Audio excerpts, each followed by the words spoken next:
We've had a nice break of temperatures over the first part of August, but unfortunately it looks like summer is making a return to the DMV. This morning on DC News Now, an increase in federal law enforcement patrols happening in the district, what that means for the people who live here. And as Trayon White is sworn back into his old DC council seat, why he claims the FBI wants him dead. And bus riders in Montgomery County are sharing their feelings on the new real-time bus arrival displays. Is it needed, necessary, or not? You're watching the station covering all of the DMV. This is DC News Now. Good Saturday morning, everyone. Thank you so much for joining us on DC News Now. 8 a.m. is your time. I'm Haley Milam. We're going to take a live look outside right now, see how things are looking. The Kennedy Center there on the left side of your screen looking beautiful. Looks like we got some sun out there. Derek Bowen in for Brittany Ward this morning. And a beautiful day so far, but what's in store for the rest of it? Sunny skies, but no blue clouds as of yet. We do have a little bit of smoke in the atmosphere currently that we're going to have to watch out for the next couple of days to see if it tries to make its way to the surface or cause any air quality concerns over the next couple of days. But all in all, we have some nice weather for the weekend. Temperatures at 70 degrees here, sunny skies this morning, north winds at 5 miles per hour. We're looking at a temperature today around 85 for that high temperature as we head in towards the afternoon into the evening.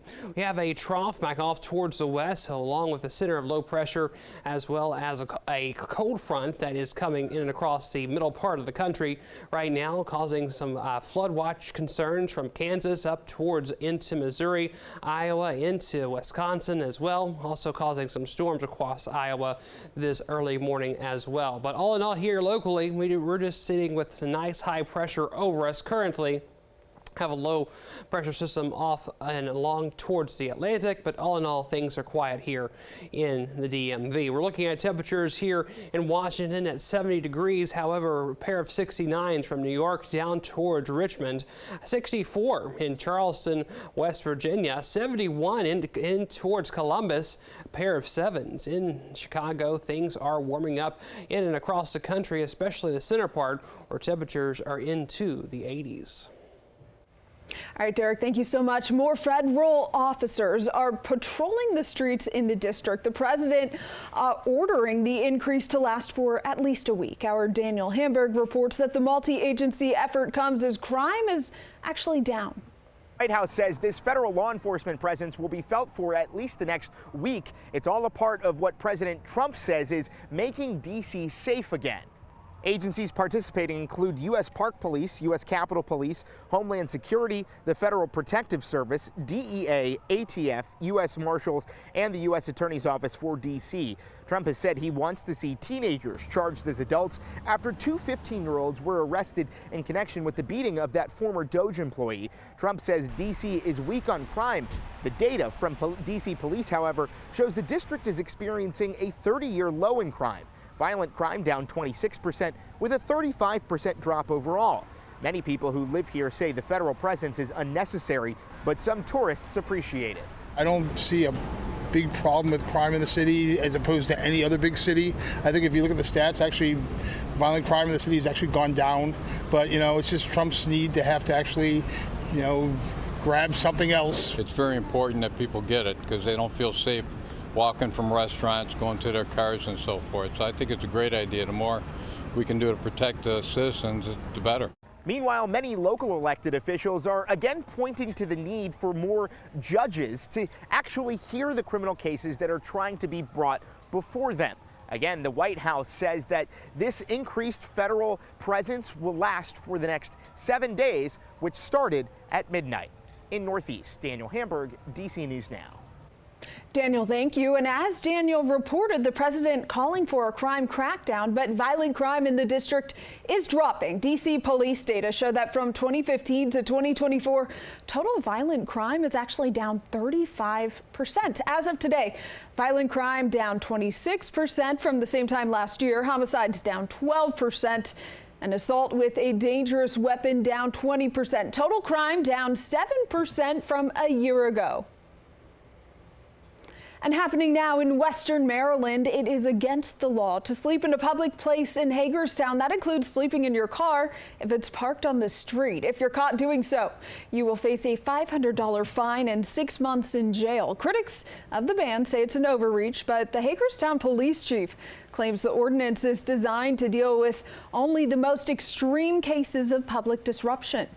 To provide that safety and well-being of our community as a whole is still important. And I've talked to the Homeless Coalition committees prior to introducing this ordinance, and they were all in favor of what I was putting in efforts.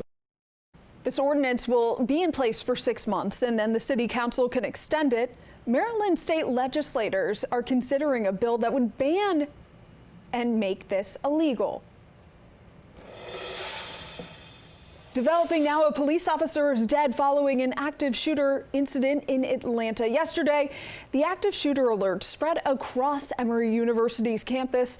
The DeKalb County Police Department shared that Officer David Rose died while responding. A gunman also died. This video here of the response. This is near the entrance to the CDC headquarters. Workers there say bullets hit the windows of several buildings on the campus.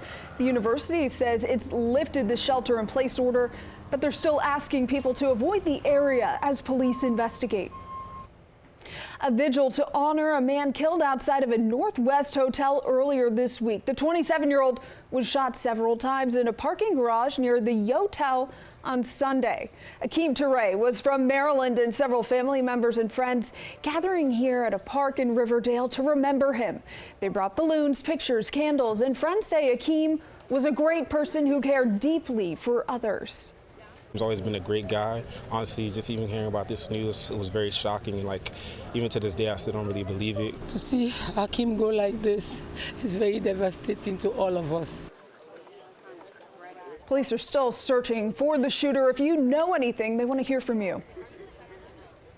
In the district, a shooting sends a woman to the hospital in Southeast. Police say they were called to H Street and Benning Road last night, but they didn't find a victim. Then a woman showed up at a local hospital. Police are still searching for the suspect. In Virginia, the FBI says that a man jumped to his death from an Alexandria high-rise as he tried to escape arrest. It happened along King Street around 6 yesterday morning. Agents were trying to serve a criminal arrest warrant. That's when they say the man jumped from a 15-story balcony. Special agent in charge Reed Davis shares limited details on the scene. The arrest warrant remains sealed at this time, and we'll get you more information when we can. Alexandria police leading the investigation. They haven't released the man's name. DC Council has a new member, kind of. He's a familiar face. Trayon White is back in his old Ward 8 seat. DC News Now's Max Marcella was at his swearing-in ceremony yesterday, and White had some strong words about the FBI following his arrest last year. Trayon White did briefly touch on the FBI and the investigation into him during his roughly 15-minute long speech after his swearing in, but for the most part he focused on the Ward 8 community, which he says is a historically underserved community, and he says his work is unfinished to bring those resources to them. Congratulations. Thank you, brother. Trayon White is back on the D.C. Council, taking the oath of office for the first time since he was arrested and indicted by the FBI. When this story is written 10, 20 years from now, they know Trayon White got back up and kept fighting. White is accused of accepting cash in exchange for influence on city contracts. He's pled not guilty. You know, the FBI is after me, you know, but I believe that, you know, not just arrest me, but I believe they want to kill me. White re-enters the governing body that expelled him earlier this year at a critical time, with just weeks until a final vote to reshape the RFK Stadium land centered around a new stadium for the Commanders. While we talking about building stadiums and something where we can play sports, that we got to make sure those who look like us and pave the way in this community got a place to stay right here across the district, not just in Ward 8, but across Washington, D.C. And overnight, the White House sending federal law enforcement to patrol the city, an attempt to deter violent crime, though violent crime is down in the district by 26%, nearly 19% in White's Ward 8. Most cities have youth violence. We've made some tremendous strides. You see some of the violence interrupters in the back of the room.